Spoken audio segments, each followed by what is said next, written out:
Welcome back to Adaptive Humans. I'm your host, Jami de Lou. Around here, we return to three anchors: how we navigate our emotions, how we adapt across differences, and how we steady ourselves when stress or triggers show up. Because that's what helps us stay human when life gets real. This is the first episode of season 2. Before we go any further, I want to orient us for a moment. This conversation matters right now because many of us have spent January being asked to re-enter work, leadership, and decision making without having fully recovered from what the last year demanded of us. There's an unspoken pressure to sort of be back, to be sharp again, to move with clarity, confidence, and momentum. But what I'm seeing across leaders, caregivers, professionals in transition, and people quietly holding a lot is something different. People aren't disengaged, they're recalibrating. The problem is that this recalibration often gets misread as hesitation, lack of motivation, or weakness, especially in systems that reward speed and certainty. This episode is about naming that moment honestly, not to stay in it, but to understand it, because how we begin again matters.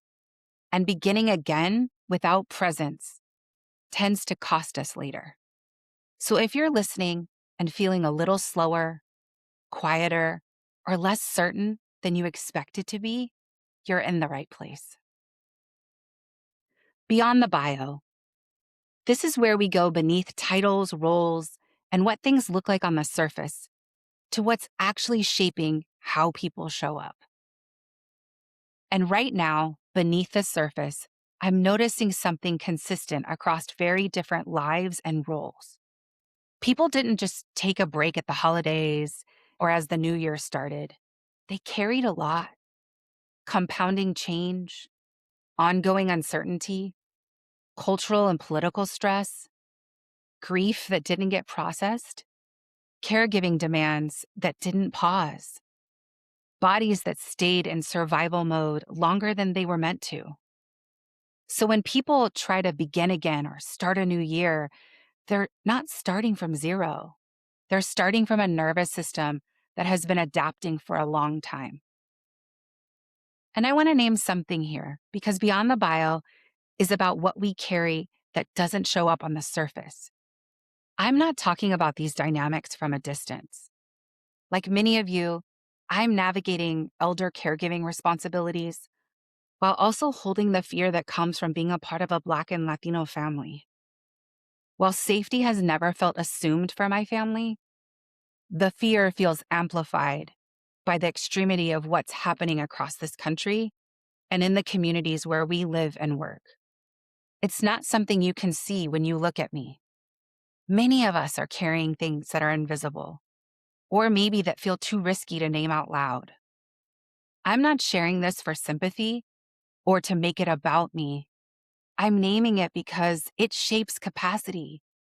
It gives context to moments when creativity and clarity and decision making don't come as easily as they used to, or you want them to. It changes how decisions feel in your body. And pretending these conditions don't exist doesn't make leadership clearer. It makes it harder. What often gets misunderstood during reentry is this: when someone comes back slower, more cautious, or more deliberate than before, it's easy to label that as a motivation issue, or a confidence issue, or a performance issue. In reality, it's often a regulation issue. It's about how the mind and body are navigating sustained stress. Systems under sustained pressure don't sprint out the gate. They recalibrate, they scan, they test for safety. That's not an avoidance. That's intelligence. The gap where people struggle is between expectation and reality. The expectation is, I should feel ready by now. The reality is, my operating system is still orienting. Or Maybe it's I have too many tabs open to pivot as quickly as I'd like to. When we ignore that gap, we force momentum before alignment. And that's when people overcommit, make reactive decisions, or shut down entirely. So, beyond the bio is this today. If beginning again feels harder than you expected, it doesn't mean you're doing it wrong. It means your operating system is doing its job. Brave enough moment. This brings us to our brave enough moment. And being brave isn't about a dramatic reinvention or bold leaps. It's about the quieter courage it takes to move forward without forcing certainty. Right now, brave enough might look like resisting the urge to rush yourself back into old patterns just because they're familiar. It might mean noticing that the version of you who existed before the pause doesn't quite fit the context you're in now. And I'll be honest, that can be unsettling. Many people I work with say some version of this, I don't want to lose momentum. And what they're often really saying is, I'm afraid that if I slow down, I won't be valued in the same way. But bravery here is choosing presence over performance. Being brave enough to begin again might mean asking different questions, setting more realistic timelines, naming uncertainty instead of masking it, allowing yourself to re-enter at a pace that lets you stay connected. Recalibration isn't retreat. It's what allows direction to emerge without burnout. In this season of work and life, clarity often follows care, not pressure. Being brave enough doesn't mean having the whole map. It means taking the next grounded step without abandoning yourself. Before we close, let's take a Just Be reset. This segment is where we practice a practical way to help reset and renew. If it feels okay where you are right now, just take a pause for a minute. Notice where your body is holding tension. Is it in your shoulders, your neck, your jaw, your stomach? Just notice it, not to fix anything, but to understand where the tension is sitting. Take a slow breath in for 4 seconds.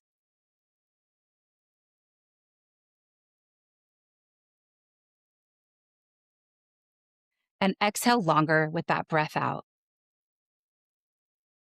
Here's one reflection to carry with you this week.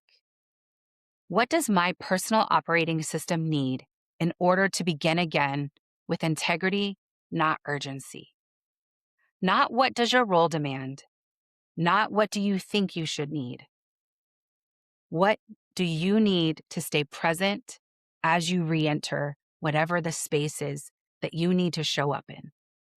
That might be more space between meetings, clearer priorities, fewer decisions at once, time to think so you can tap into your creativity, or permission to go a little bit slower than the noise around you suggests you should.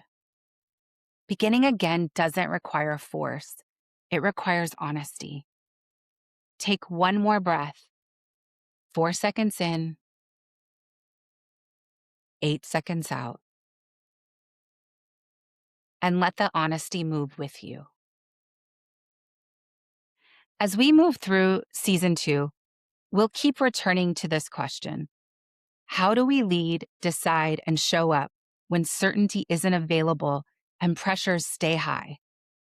We'll talk about decision debt, invisible load, loneliness, regulation when the stakes are real, and what it means to stay human when this isn't a phase.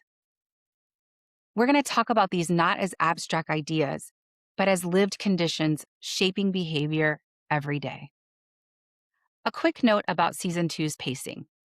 We're shifting to a bi-weekly release schedule. You'll still find new episodes on Tuesday mornings, but now it'll be the first and third Tuesday of each month. This rhythm lets me create a more grounded, intentional episodes while honoring the other work I'm holding. And it gives you time to actually sit with what it is that we're exploring, not feel backlogged or behind because you haven't caught up with an episode. It's a practice of what we just talked about: sustainable presence over relentless momentum. Around here, we return to three anchors: how we navigate our emotions, how we adapt across differences, and how we steady ourselves when stress shows up. Because that's what helps us stay human when life gets real. Thank you for beginning this season with me. You don't need to rush your way back. You don't need to prove readiness.